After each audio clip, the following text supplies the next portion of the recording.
వాగర్థావివ సంపృక్తౌ వాగర్థ ప్రతిపత్తయే జగతః పితరౌ వందే పార్వతీ పరమేశ్వరౌ. ఆదిత్యాయ చ సోమాయ మంగళాయ బుధాయ చ గురుశుక్రశనిభ్యశ్చ రాహవే కేతవే నమః. శృంగేరి జగద్గురు పీఠాధిపతులు శ్రీ శ్రీ శ్రీ భారతీ తీర్థ మహాస్వాముల వారికి, శ్రీ శ్రీ శ్రీ విధుశేఖర భారతీ తీర్థ మహాస్వాముల వారికి, కంచి కామకోటి పీఠాధిపతులు శ్రీ శ్రీ శ్రీ విజయేంద్ర సరస్వతి మహాస్వాముల వారికి ప్రణామములు తెలియజేసుకుంటూ కార్యక్రమాన్ని ప్రారంభిద్దాం. ముందుగా మన భక్తి టీవీ ప్రేక్షకులకి శుభాకాంక్షలు.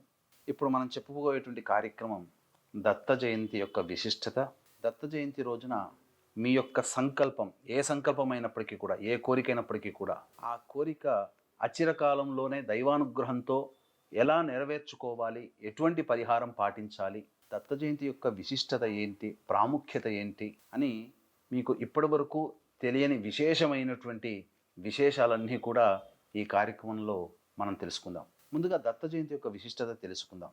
అత్రి మహర్షికి అనసూయాదేవి దంపతులకి జన్మించినటువంటి, త్రిమూర్తుల వల్ల జన్మించినటువంటి ముగ్గురు పిల్లలలో దత్తాత్రేయుడు విష్ణు అవతారము, ఈశ్వర అవతారముగా దూర్వాస మహాముని, బ్రహ్మ అవతారముగా చంద్రుడు, వీళ్ళందరూ ఉద్భవించారు. అయితే దత్తుడికి ఒక విశిష్టమైనటువంటి లక్షణం ఉన్నది. అతను ఎన్ని యుగాలు, మహాయుగాలు, కల్పాంతరాలైనప్పటికీ కూడా చిరంజీవిగా వర్ధిల్లుతాడు.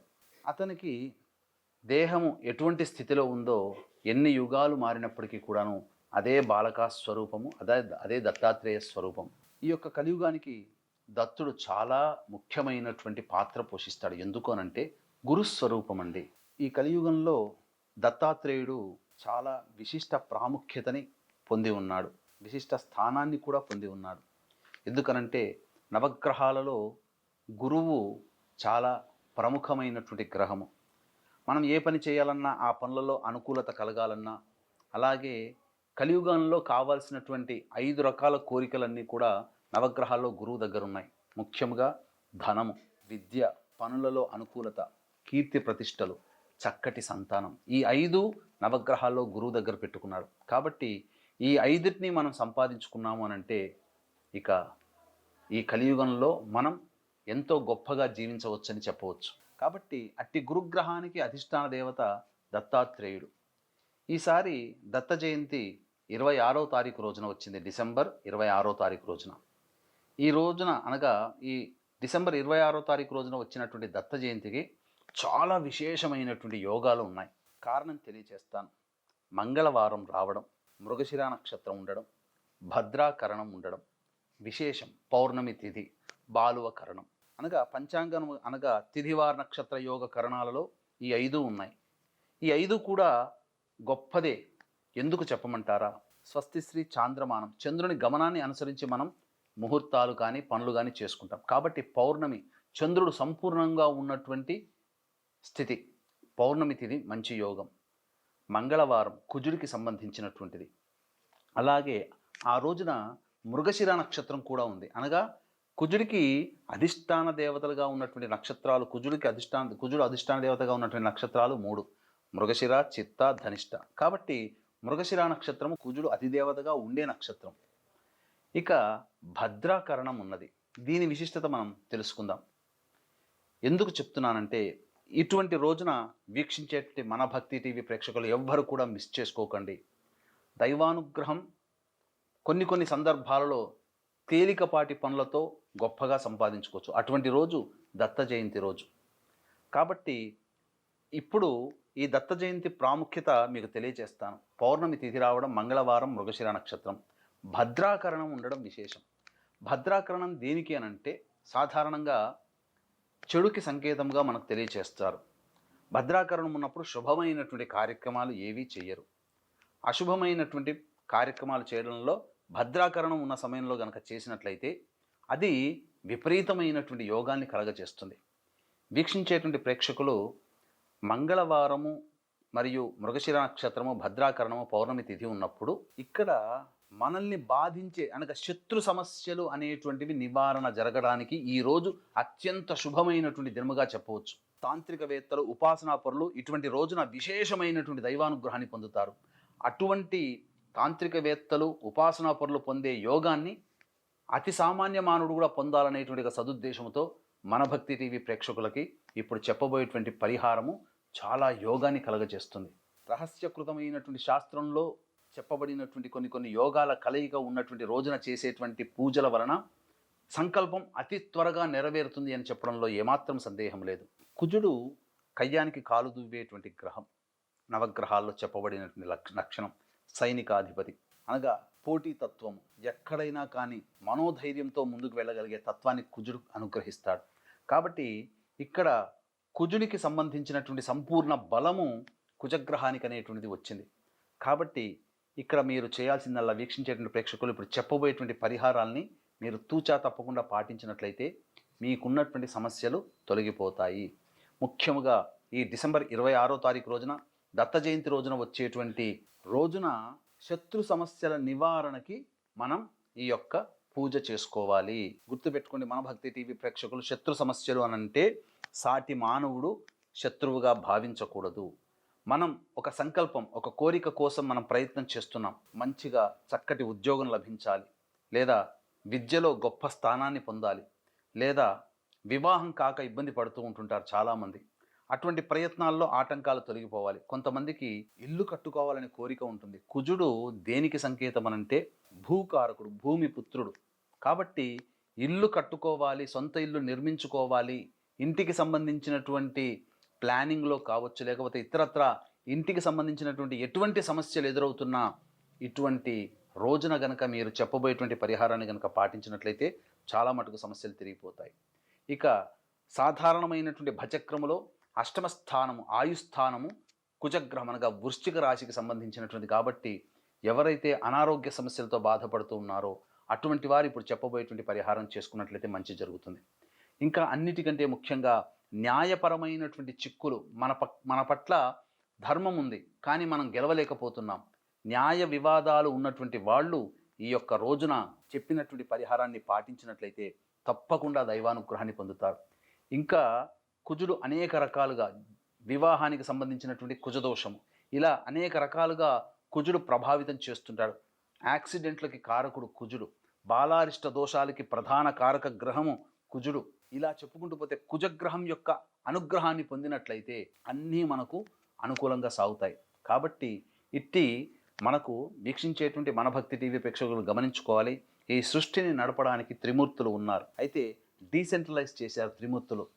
సృష్టి స్థితి లయకారకాలలో లయకారకుడు పరమేశ్వరుడు. కాబట్టి శివాజ్ఞ లేనిదే చీమైన కుట్టదు. కాబట్టి ఆ శివుడు పరిపాలనలో భాగంగా మానవుల యొక్క జీవితాన్ని దిశానిర్దేశం చేసే విధంగా నవగ్రహాలకి స్థానం కల్పించాడు. కాబట్టే మనం ఏదో ఒక నక్షత్రంలో జన్మిస్తున్నాం. ఆ నక్షత్రాధిపతి యొక్క గ్రహం యొక్క దశతో మన జీవితం ప్రారంభమవుతుంది. కాబట్టి సంపూర్ణంగా మనకు జీవిత చక్రంలో మనం ఏ యోగాలు అనుభవించాలి, ఎటువంటి అవయోగాలు అనుభవించాలి, కష్టాలు, నష్టాలు, సుఖాలు, సంతోషాలు, దుఃఖాలు, ఇవన్నీ నవగ్రహాల యొక్క స్థితిగతుల మీద జరుగుతున్నాయి. ఈ నవగ్రహాలకి అంతరిక్ష దేవతలు ఉంటారు. ఆ అంతరిక్ష దేవతల్లో కుజగ్రహానికి అంతరిక్ష దేవత బగళాముఖి. కాబట్టి మంగళవారం వచ్చినటువంటి విశేషమైనటువంటి ఈ రోజున బగళాముఖి ఆరాధన, హనుమాన్ ఆరాధన ఎవరైతే చేస్తారో వారికి సంపూర్ణముగా దైవానుగ్రహం కలిగి వారి సంకల్పం నెరవేరుతుంది. ఇప్పుడు మనం చెప్పబోయేటువంటి సంకల్ప సిద్ధి పరిహారము, ఇది చేయడం వల్ల మీ యొక్క సంకల్పం అచిరకాలంలో దైవానుగ్రహంతో కలుగుతుందని చెప్పవచ్చు. కాబట్టి ఈ డిసెంబర్ 26వ తారీఖు రోజున ఇప్పుడు చెప్పబోయేటువంటి పరిహారాన్ని మీరు స్వయంగా మీరు పాటించవచ్చు.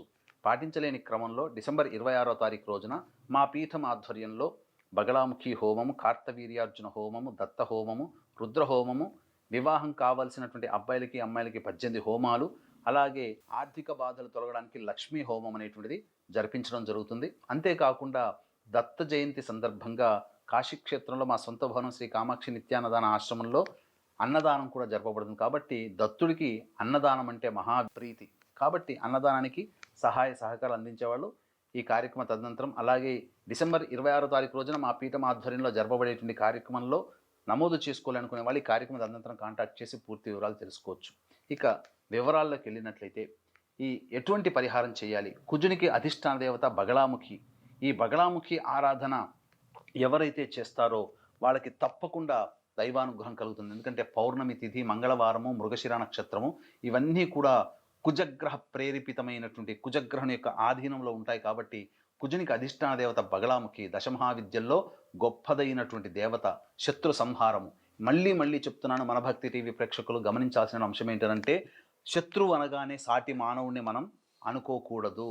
మనం జీవితంలో మన సంకల్పం నెరవేరడానికి ప్రయత్నం చేస్తుంటాం కదా, ఆ ప్రయత్నంలో వచ్చే ఆటంకాల నివారణకి మనం శత్రువులుగా భావించాలే తప్ప, ఆటంకాలని శత్రువులుగా భావించాలే తప్ప, మనం చేసే ప్రయత్నంలో వచ్చే సమస్యలనే శత్రువుగా భావించాలి తప్ప, సాటి మనిషిని శత్రువుగా భావించకూడదు. ఎవరైనా కానీ ఇప్పుడు చెప్పబోయేటువంటి పరిహారం సాటి మనిషిని దృష్టిలో పెట్టుకొని చేసేటట్టయితే అది ఎంత వేగంగా వెళుతుందో అంత రివర్స్‌లో మీకే ప్రమాదం తెచ్చిపెడుతుంది. కాబట్టి ఎప్పుడు కూడా సాటి మనిషికి అపకారం చేసే విధంగా ఇప్పుడు నేను చెప్పబోయేటువంటి పరిహారాన్ని మాత్రం వీక్షించేటువంటి మన భక్తి టీవీ ప్రేక్షకులు దయచేసి ఇటువంటి పరిహారాన్ని పాటించకండి. మీ జీవితంలో మీరు ఏదో ఒక కోరిక కోరుకుంటారు. ఆ కోరిక ప్రయత్నంలో భాగంగా అనేక అడ్డంకులు, సమస్యలు, కష్టాలు ఎదురవుతాయి. ఈ కష్టాలు, సమస్యలు, అడ్డంకులని శత్రువులుగా భావించి ఆ సమస్యలు తొలగాలనేటువంటి యొక్క సంకల్పంతో ఈ యొక్క సంకల్ప సిద్ధి పరిహారాన్ని మీరు పాటించండి. తప్పకుండా దైవానుగ్రహం కలుగుతుంది. ఇక వివరాల్లోకి వెళ్ళినట్లయితే మంగళవారం రోజున చక్కగా శుచిర్భూతులై అభ్యంగన స్నానం చేసుకొని ఒక పసుపు కొమ్ము చేత పట్టుకోండి. దానికి మనము కంకణం కట్టుకుంటాం కదా, ఆ విధంగా పసుపు కొమ్ముని దారముతో కట్టి తడి పసుపుతో ఆ యొక్క దారాన్ని మీరు అంటించండి. ఈ విధంగా పసుపు మయమైపోతుంది. వెళ్ళిన తర్వాత దగ్గరలోని దేవాలయంలో హనుమాన్ దేవాలయం అయితే చాలా విశేషం, లేదా శివాలయం, లేదా అమ్మవారి దేవాలయం, ఈ 3 ఏదైనా కానీ మీరు ఎంచుకోండి. వెళ్ళిన తర్వాత రావి చెట్టు ఉంటుంది కదా, ఈ రావి చెట్టు దగ్గర మీరు దక్షిణం వైపున ఫేస్ పెట్టండి. అంటే రావి చెట్టు ఉన్న చోట ఎక్కడైనా కానీ దక్షిణం వైపు మీరు మొహం చూడాలి. పెట్టి ఆ యొక్క పసుపు కొమ్ము ఉన్నది కదా, హృదయానికి అద్దుకొని బగళాముఖి కవచాన్ని ఒకసారి పారాయణం చేయండి. తరువాత బగళాముఖి పంజర స్తోత్రం అని ఒకటి ఉంటుంది, అది 3 సార్లు చదవండి. చదివిన తర్వాత అప్పుడు ఆ బగళాముఖి యొక్క అనుగ్రహాన్ని మీరు పొందాలనేటువంటి ఒక సదుద్దేశంతో ఆ పసుపు కొమ్ము ఉన్నటువంటి దాన్ని చేత పట్టుకొని 8 సార్లు బగళాముఖి అష్టోత్తరాన్ని చదవండి. చదివి అక్కడ రావి చెట్టుకి దక్షిణ దిక్కుగా ఉన్నటువంటి కొమ్మకి మీ యొక్క సంకల్పం నెరవేరాలని చెప్పి ఆ యొక్క పసుపు కొమ్ముని కట్టండి. కట్టి వెనక్కి తిరిగి చూడకుండా ఇంటికి వచ్చేయండి. వచ్చేసిన తర్వాత అప్పుడు మీరేం చేస్తారనంటే, ఇప్పుడు నేను చెప్పబోయేటువంటి కొన్ని ద్రవ్యాలు మీరు తీసుకొని వెళ్ళండి. తీసుకొని వెళ్ళి పచారీ షాపులో దొరికితే ముందుగా కొనుక్కొని పెట్టుకోండి. ఏమా ద్రవ్యాలు? చక్కటి శుద్ధమైనటువంటి పసుపు పొడి, తర్వాత పిప్పళ్ళు, తోక మిరియాలు, తెల్ల ఆవాలు, గురువింద గింజలు, అలాగే తేనె, ఇవన్నీ కూడా వీలైతే నల్ల నువ్వులు కూడా, ఇవన్నీ కలిపి తేనె ఇవన్నీ కలిపి మీరు చక్కగా ఒక శివలింగాకారం తయారు చేసుకొని శివలింగాకారం వచ్చిన తర్వాత అప్పుడు ఆ శివలింగం మొత్తానికి కూడా సోమసూత్రంతో సహా శివలింగాన్ని తయారు చేసుకుంటారు కదా, ఆ శివలింగానికి ఆవు నెయ్యి అద్దండి. ఎందుకంటే అభిషేకం చేస్తే కరిగిపోకూడదు. ఆవు నెయ్యి అద్దిన తర్వాత కరిగించిన ఆవు నెయ్యితో అద్దండి. ఆ విధంగా చేసిన తర్వాత అప్పుడు సంకల్పం చెప్పుకొని ఆ శివలింగాన్ని ఒక ఇత్తడి ప్లేట్లో కానీ రాగి ప్లేట్ల మీద కానీ పెట్టి 3 తమలపాకులు పెట్టి ఆ తమలపాకు మీద ఆ తయారు చేసుకున్నటువంటి పదార్థాలతో తయారైనటువంటి శివలింగాన్ని పెట్టి అప్పుడు మీరు శివనామ జపాన్ని, అనగా శివాయ నమః, లేదా శివ పంచాక్షరి చేయకూడదు, నమశివాయని చదవకూడదు, శివాయ నమః అనేటువంటిది చేసుకోవాలి. లేదా శంకరాయ నమః, నమశంకరాయ అనేటువంటిది. ఈ విధంగా మీరు మనసులో అనుకొని మీ యొక్క సంకల్పం నెరవేరాలి. ఏ సంకల్పం అయితే, ఏ కార్యక్రమం కోసమైతే మీరు మనసులో పెట్టుకొని బాధలు పడుతున్నారో ఆ బాధలు తొలగాలనే ఉద్దేశంతో ఆ సంకల్పం నెరవేరాలని అభిషేకం చేయండి. పంచామృతాలతో అభిషేకం చేయండి. చేసిన తదుపరి శివలింగాన్ని అక్కడ పెట్టండి. మళ్ళీ ఇవే ద్రవ్యాలు, చెప్పబడినటువంటి ద్రవ్యాలన్నీ తీసుకొని కలుపుకొని బగళాముఖి అమ్మవారికి సంబంధించినటువంటి అష్టోత్తరం ఉంటుంది కదా, ఆ అష్టోత్తరాన్ని ఒక చతురస్రాకారముగా ఇసుకను తెచ్చుకొని లేదా ఒక గమేళ అంటారు, లేదా ఒక ఇనుప బాణీలో చక్కగా ఇసుకను తీసుకొని వచ్చి స్క్వేర్ టైప్లో బియ్యపిండితో మీరు స్క్వేర్ని ముద్రించండి. బియ్యపిండితో చతురస్రాకారము వేయాలి, ముగ్గు వేసినట్టుగా. వేసిన తర్వాత అప్పుడు వీలైతే చండ్ర కట్టెలు సంపాదించుకోండి, లేకపోతే మోదుగ సమిధలు, రావి సమిధలు సంపాదించుకోండి. చేసుకొని ఈ చెప్పబడినటువంటి ద్రవ్యాలన్నీ వేసి అగ్నిని ప్రజ్వలింపచేసి అగ్నికి నమస్కారం చేసుకోండి. ఓ అగ్నిదేవ, నా సంకల్పం నెరవేరడానికి దేవతా హోమాన్ని చేసుకుంటున్నాను. కాబట్టి ఈ దేవతా హోమం యొక్క ఫలాన్నంతా కూడాను నేను ఏ దేవత కోసం చేస్తున్నానో ఆ దేవతకు అందించి ఆ దేవత తృప్తి చెందిన తర్వాత ఆ దేవతానుగ్రహాన్ని మళ్ళీ తిరిగి నాకు ప్రసాదింపచేయని చెప్పి అగ్నిదేవుడికి నమస్కారం చేసుకొని మనస్ఫూర్తిగా మీరు మీ సంకల్పం నెరవేరాలని మనసులో సంకల్పం చేసుకొని ముందుగా గణపతి నామాన్ని ఉచ్చరిస్తూ ఒక 8 సార్లు హోమం చేయండి. గం గణపతయే నమః అంటూ 8 సార్లు హోమం చేసిన తరువాత అప్పుడు ఈ యొక్క బగళాముఖి అష్టోత్తరముతో ఉంటుంది. బగళాముఖి అష్టోత్తరంకి ప్రతి నామానికి పక్కన నమః నమః అంటూ చదువుతుంటాం. ఈ నమః అనే ప్లేస్లో స్వాహ అనుకుంటూ ఆ చెప్పినటువంటి ద్రవ్యాలన్నీ కలిపినటువంటి దాన్ని కొద్ది కొద్దిగా ఈ 3 వేలతో మృగముద్ర అని అంటారు చూడండి. ఇలా పెడుతుంటే జింకలాగా వస్తుంది, జింకలాగా కనబడుతుంది. అనగా అనామిక వేలు, మధ్య వేలు, బొటన వేలు, ఈ 3 వేలతో ఎంత వస్తుందో అంత స్వాహ అనుకుంటూ ఒక్కొక్క నామాన్ని బగళాముఖి అష్టోత్తరాన్ని పెట్టుకోవడం, ఒక్కొక్క నామాన్ని చదువుతూ ఆ అగ్నిలో నామానికి నమః ప్లేస్లో స్వాహ అంటూ హోమం చేయడం. ఈ విధంగా 108 హోమం చేయండి. చేసిన తర్వాత మళ్ళీ అగ్నిదేవుడికి నమస్కారం చేసుకొని, ఇక నాయన నేను సెలవు తీసుకుంటున్నాను, నేను చేయగలిగినటువంటి దైవానుగ్రహం కోసం నేను చేయగలిగినటువంటి ప్రయత్నం చేశాను, ఇక అంతా నీదే బాధ్యత అని చెప్పి ఆఖరున బగళాముఖి దేవతార్పణమస్తు అని చెప్పి మీ యొక్క సంకల్పం ఆ అమ్మవారికి వదిలేయండి. ఇది చెయ్యండి. ఇది మొదటి పరిహారం.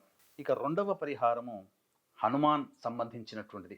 కార్యసిద్ధి హనుమాన్ ఎటువంటి కార్యమైనా కానీ సిద్ధింపజేస్తాడు. మంగళవారం పౌర్ణమి తిథి, మృగశిర నక్షత్రము అంటే వృషభ రాశిలో చంద్రుడు ఉంటాడు సగం, వృషభ రాశిలోకి సగం మిథున రాశిలోకి వస్తాడు. కాబట్టి ఏమవుతుంది, పౌర్ణమి తిథి ఉచ్చస్థితి, చంద్రుడు చాలా బలంగా ఉంటాడు, భద్రాకరణం. కాబట్టి మీ సంకల్పం నెరవేరాలనే ఉద్దేశంతో ఆంజనేయ స్వామి దేవాలయానికి చేరుకొని ఆంజనేయ స్వామికి మీరు సింధూరాన్ని సమర్పించండి. సమర్పించి అక్కడ హనుమాన్ చాలీసా 5 సార్లు పారాయణం చేయండి. చేసిన తర్వాత ఇప్పుడు ఏం చేస్తారు అనంటే, ఇప్పుడు నేను చెప్పబోయేటువంటి శ్లోకాన్ని ఆ దేవాలయంలోనే కూర్చొని 1008 సార్లు పారాయణం చేయండి. త్వమస్మిన్ కార్య నిర్యోగే ప్రమాణం హరిసత్తమ హనుమాన్ యత్నమాస్థాయ దుఃఖక్షయ కరోభవ.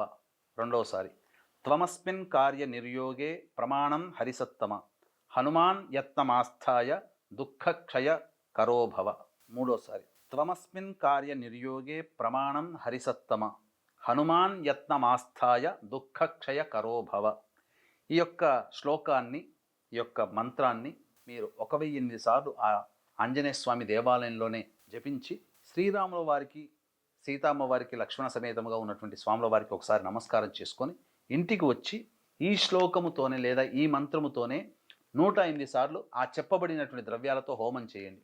చేసి ఆఖరున మీరు ఏతత్ఫలం హనుమాన్ అర్పణమస్తు అని చెప్పి వదిలేయండి. ఏ హోమం చేసినా, ఏ పూజ చేసినా ముందుగా గణపతి పూజ, గణపతి యొక్క నామాన్ని స్మరించుకోకుండా మీరు ప్రారంభించకండి. ఇవి చేయండి. తప్పకుండా ఆ రోజున మీకు దైవానుగ్రహం కలిగి మీరు అనుకున్నటువంటి సంకల్పం తొందరలో నెరవేరుతుందని చెప్పడంలో ఏమాత్రం సందేహం లేదు. ఇది నమ్మి చేయండి, తప్పకుండా మీకు ఫలితం కలుగుతుంది. లేదా ఇటువంటి కార్యక్రమంలో మీరు స్వయంగా ఇది చేసుకున్న ఇంకా మంత్ర పరిహారం చేసుకోవాలనుకుంటే మా పీఠం ఆధ్వర్యంలో దత్త హోమము, కార్తవీర్యార్జున హోమము, బగళాముఖి హోమము, వివాహం కావాల్సిన అబ్బాయిలకి అమ్మాయిలకి 18 హోమాలు, లక్ష్మీ హోమములు జరిపించడం జరుగుతుంది. ఇక దత్త జయంతి రోజున కాశీలో మా శ్రీ కామాక్షి నిత్యాన్నదాన ఆశ్రమం మా స్వంత భవనం. దత్తుడికి అన్నదానం అంటే మహాప్రీతి కాబట్టి అవకాశం అంటే అన్నదానానికి మీ వంతు సహాయ సహకారాలు అందించగలరని మనవి. సర్వం శ్రీ ఉమామహేశ్వర పరబ్రహ్మార్పణమస్తు.